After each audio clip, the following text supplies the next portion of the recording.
So that's why we just stop from here. If you want to go deeper from this step, you can design some follow-up exercises and activities. So next comes the production part. We designed two activities, output activities for this part. One is oral activity, that is who is the spy. So students is encouraged to form a group of 4. They will get, each of them will get a picture, and then one student will get a picture different, with slightly different from others. And then they take turns to describe the picture. Others have to pay attention to what they have said, so they will not repeat what others have described. Then after a whole round, they have to vote for the spy. Actually, this game, I think it's a good game activity for them to practice various forms of existential sentences, and also it practice students' thinking skills, because because the spy is informed in advance. So if you get the spy card, you must decide how much information you are going to share with others. So you can say there are trees in this picture, or you can say there are 3 trees in this picture. And you can also say there's a woman driving a car. So various existential sentences will be practiced in these activities. And then next is the writing output. This is a take-home work. In this task, students have to write the changes happening in the school, and then they should share what they think the school will be like in the future. We provide them with 2 school layouts. One is in 2011 and another one is in 2019. So they can write the changes. The purpose of this task is not to require students to write a passage full of existential sentences. It's not good. It's good enough for them to just write 3 existential sentences. Yeah, and if they find difficulty in constructing existential sentences to express their ideas, we also provide some scaffoldings for them.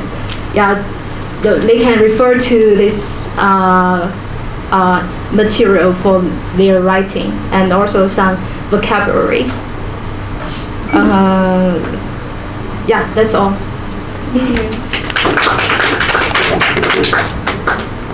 So, your comments. I'm sure they would like to make more comments from you so that they can improve and win the prize. Actually, we think that it's better for us to add some follow-up guiding questions to allow students to get the rules in this part after A here.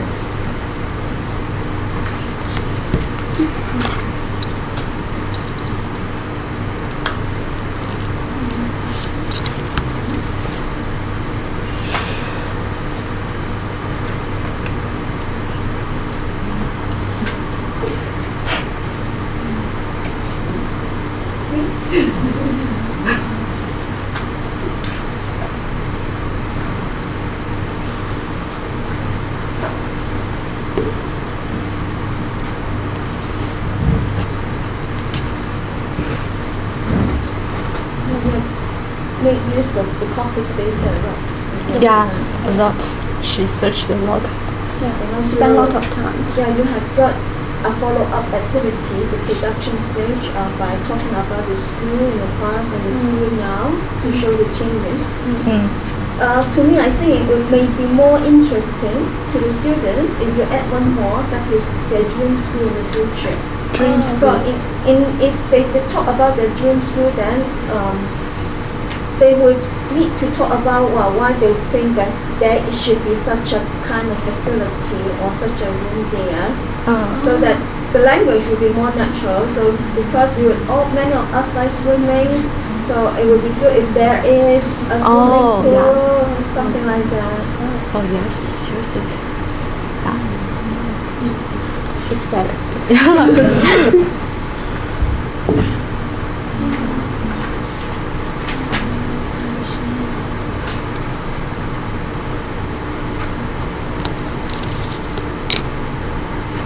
Right, part B, section B, the table here. After they have read their concordance lines, they draw up some, they put down some findings. I think maybe it's better for you to rearrange the table here, yes. So instead of putting it like this, because we are talking about the existential structure, I think it's better for you to have the existential structure. The whole structure. Yeah. So there, then Verb. the verb, and then the noun. following noun phrase. Yeah, that's right. The visual is important, I think.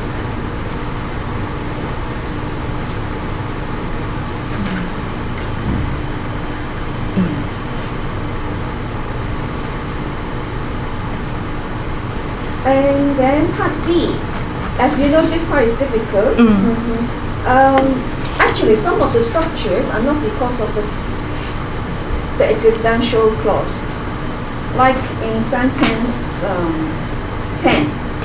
Yes, There are only two things he could be doing. Let.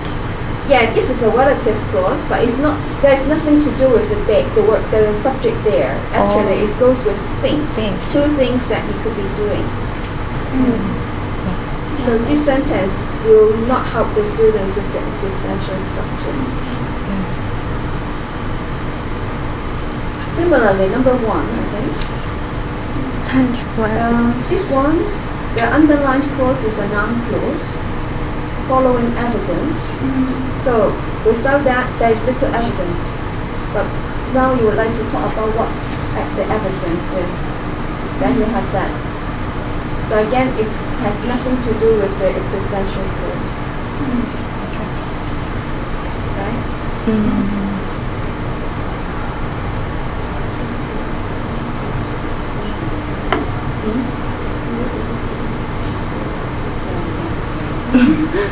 I think like you're giving a lot of ideas for students, like how you can use the structure, but then it'll be difficult for them to like learn all them at one time. So maybe you can give them like you can choose a few main main ones. structures, like the most commonly used ones, and then give them more examples of that. Like, for example, number 2, because you can rephrase that many histories are hidden.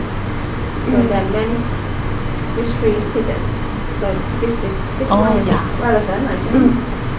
And number 3, number 4, 6, 7. number 6, yes. Number 6, actually no. It's, you can't rephrase it as many couples are wanting. Oh, rephrase. So it should be a kind of reduced relative clause. There are many couples who want to adopt. So probably you remove this one. But number 7 is okay. 2 guys will be sitting. There are 2 guys sitting. Right? So you have to make your judgment which one will help the students to see the structure clearly. Not all of them. Some of them may be confusing to the students. Yeah. Thank you. Yeah, thanks.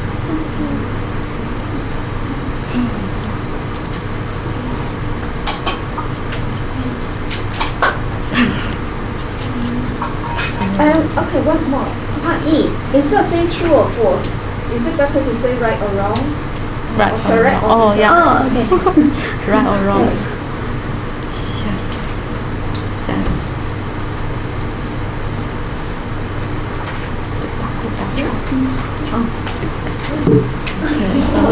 Quiet. I hope you speak out in the latter part of the presentation. We still have around 45 minutes. So can. Okay, thank you. Thanks. Thank you.